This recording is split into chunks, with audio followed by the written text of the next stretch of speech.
ಬೀಳುತ್ತೆ ಎಳಿಬೇಡಿ.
ಸ್ವಲ್ಪ ಮುಂದೆ ಬರೀ ನೀವು ಅಲ್ಲ ಯಾವ ಬಿಡಿ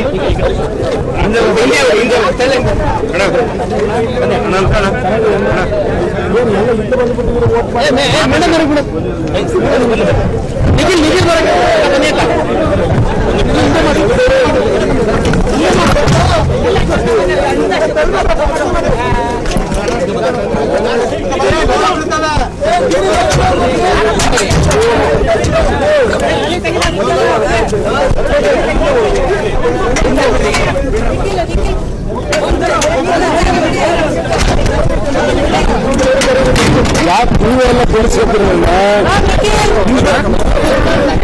ಬಿಡಿಸ್ಕೊತೀರಿ ನೋಡಿ, ಯಾಕೆಲ್ಲ ಇದು ಮಾಡ್ಕೊತೀರಿ ಹೂವೆ ಎಲ್ಲ ಬೆಳೆದು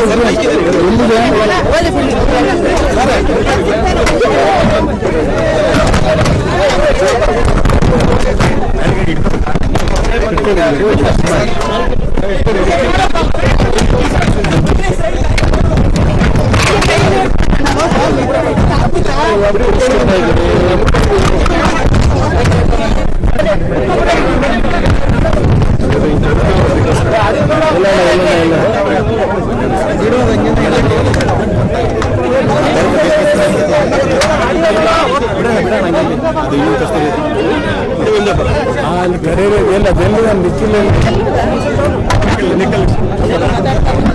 ಅಲ್ಲೇ ತುಂಡು ಬಿಡಿಯಲ್ಲಿ ತುಂಡು ಬಿಡಿಯಲ್ಲಿ ಬೇಡ.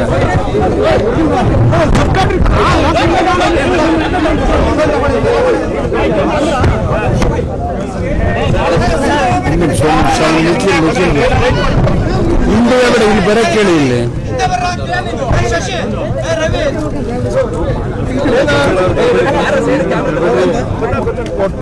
ಬಾಮ್ಮ ಇಲ್ಲಿ ನೀ ಬಾಮ್ಮ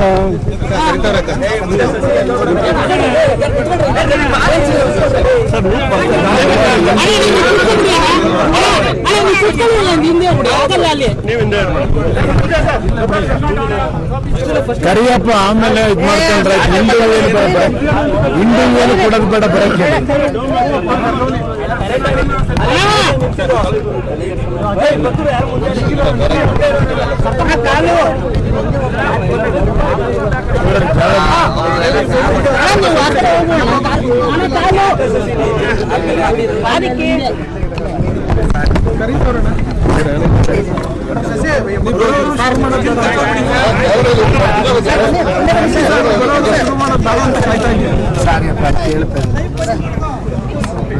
ನಾಡಿನ ಮತದಾರ ಬಂಧುಗಳಿಗೆ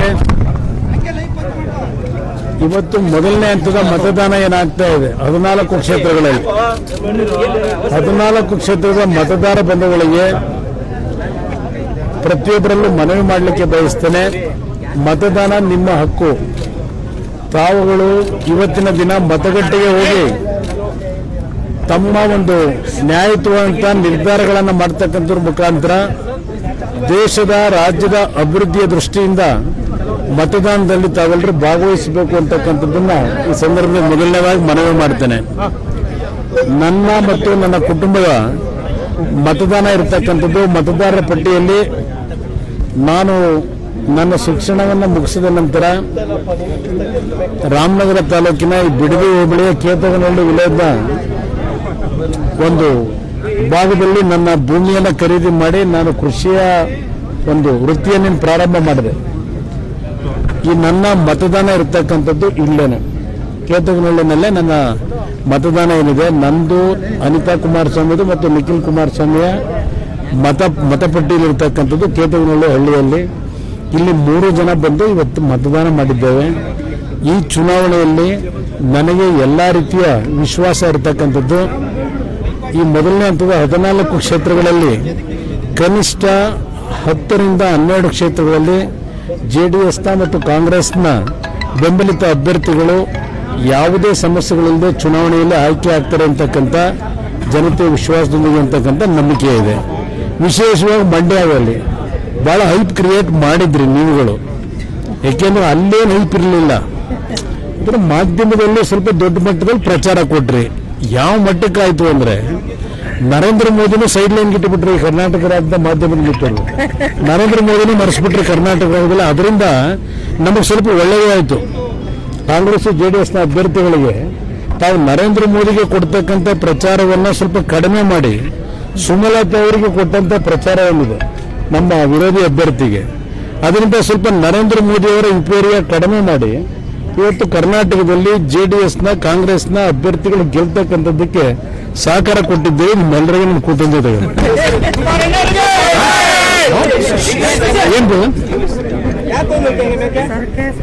Today, first phase of election is going on in Karnataka. I request all the voters, please go for the polling station and franchise your vote. Whatever you take the decision, that will going to be the next future, the development of this country. For that reason, you please put your valuable vote. Don't miss it. My personal request to all voters at this time.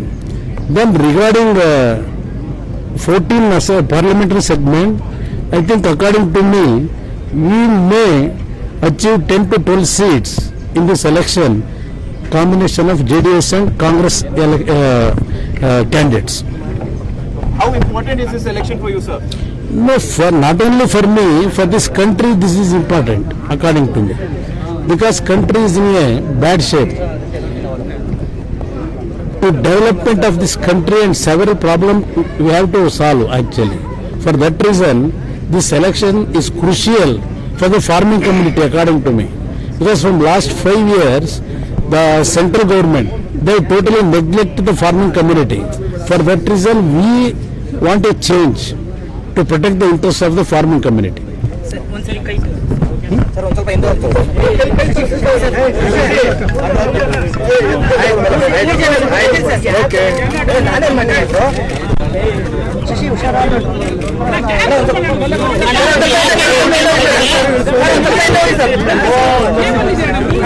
ಬರೋಣ ಅದೃಷ್ಟ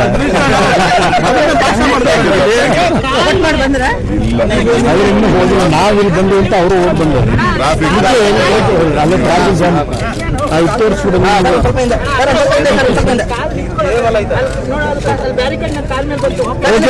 okay. ನಾನು ಕಾರವಾರ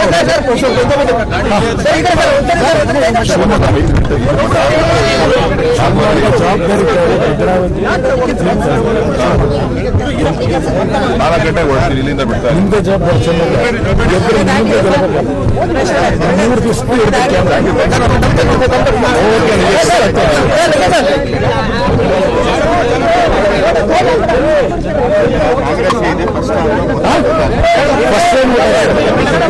ಘೋಷಣೆಗೆ ಆಗ್ತಾ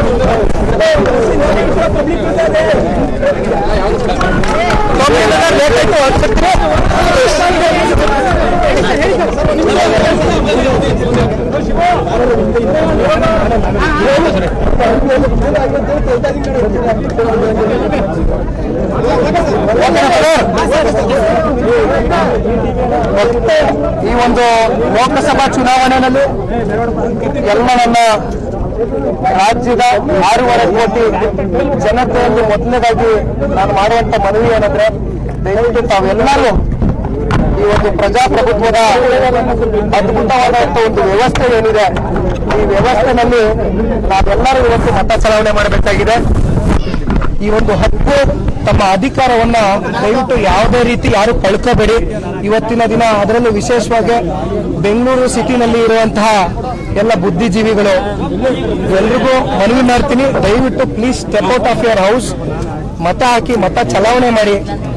ತಾವು ಆರಿಸಬೇಕಾಗಿದೆ ಇವತ್ತು ಸರಿಯಾದಂತ ಒಂದು ವ್ಯಕ್ತಿನ. ಇವತ್ತು ಮುಂದಿನ ದಿನಗಳಲ್ಲಿ ನಮ್ಮ ದೇಶನ ಒಳ್ಳೆ ನಿಟ್ಟಿನಲ್ಲಿ ತಗೊಂಡೋಗುವಂತ ಒಂದು ಅದ್ಭುತವಾದಂತ ಸರ್ಕಾರವನ್ನ, ವ್ಯಕ್ತಿಗಳನ್ನ ತಾವೆಲ್ಲರೂ ಆಯ್ಕೆ ಮಾಡಬೇಕಾಗಿದೆ. ಅದಕ್ಕೆ ದಯವಿಟ್ಟು ಅದಕ್ಕೋಸ್ಕರ ಯಾವುದೇ ಕಾರಣಕ್ಕೂ ತಮ್ಮ ಹಕ್ಕನ್ನು ಯಾರು ಕಳ್ಕೋಬೇಡಿ, ದಯವಿಟ್ಟು ಮತ ಚಲಾವಣೆ ಮಾಡಿ ಅಂತ ಕೈ ಜೋಡಿಸಿ ಮನವಿ ಮಾಡ್ತೀನಿ. ಸಾಕಷ್ಟು ಕುತೂಹಲ ಹುಟ್ಟಿಸಿದೆ ನಿಮ್ಗೆ. ಈಗ ತಾನೇ ಕುಮಾರಣ್ಣ ಹೇಳ್ತಾ ಇದ್ರು, ಬಹಳಷ್ಟು ಹೈಪ್ ಕೊಟ್ಟಿದ್ದೀರಿ. ನನಗೆ ಹೈಪ್ ಸಿಗ್ತಾ ಇಲ್ವೋ ಗೊತ್ತಿಲ್ಲ, ಆದ್ರೆ ಮಂಡ್ಯ ಜಿಲ್ಲೆಗೆ ಅಂತೂ ಖಂಡಿತವಾಗ್ಲೂ ಹೈಪ್ ಸಿಕ್ಕಿದೆ. ಈಗ ನಾನು ಸುಮಾರು 8 ತಾಲೂಕುಗಳಿಗೆ ಭೇಟಿ ಕೊಡ್ತಾ ಇದ್ದೀನಿ ಇವತ್ತು. ಈಗಾಗಲೇ ಸಮಯಾವಕಾಶ ಮೀರೋಗ್ತಾ ಇದೆ, ಸಂಜೆ 6 ಗಂಟೆವರೆಗೂ ಮಾತ್ರ ನಮಗೆ ಸಮಯಾವಕಾಶ ಇರೋದು. ಸೊ ಹಾಗಾಗಿ 8 ತಾಲೂಕುಗಳಿಗೆ ಹೋಗ್ತೀನಿ. ದಯವಿಟ್ಟು ಎಲ್ಲ ನನ್ನ ಮಾಧ್ಯಮ ಸ್ನೇಹಿತರು ಜೊತೆಯಲ್ಲಿ ಏನು 30 ದಿನದಿಂದ ಓಡಾಡ್ತಿದ್ದೀರಿ, ಅದೇ ರೀತಿ ಬನ್ನಿ, ಅಲ್ಲಿ ಮಾತಾಡ್ತೀನಿ, ಹಲವಾರು ವಿಚಾರಗಳು ಚರ್ಚೆ ಮಾಡಿದ್ದೀನಿ. ಥ್ಯಾಂಕ್ ಯು, ನಮಸ್ತೆ, ಥ್ಯಾಂಕ್ ಯು.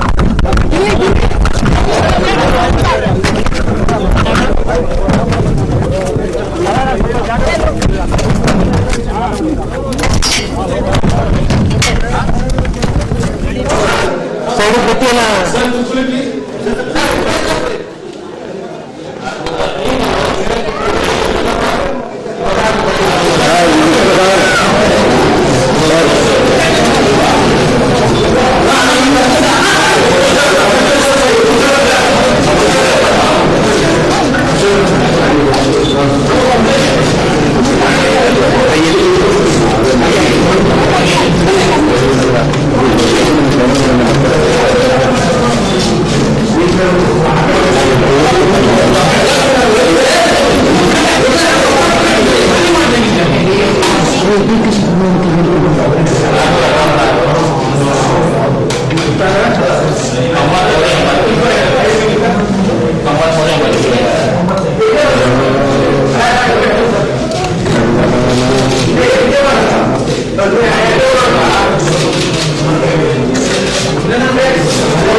ಕಡೆ ಒಂದ್ಸರಿ ಸರ್, ಈ ಕಡೆ ಒಂದ್ಸರಿ ಸರ್. ಅಣ್ಣ ಈ ಕಡೆ ಅನ್ಸಿದೆ ಸರ್. ಸರ್ ಈ ಕಡೆ ಒಂದ್ಸರಿ ಸರ್.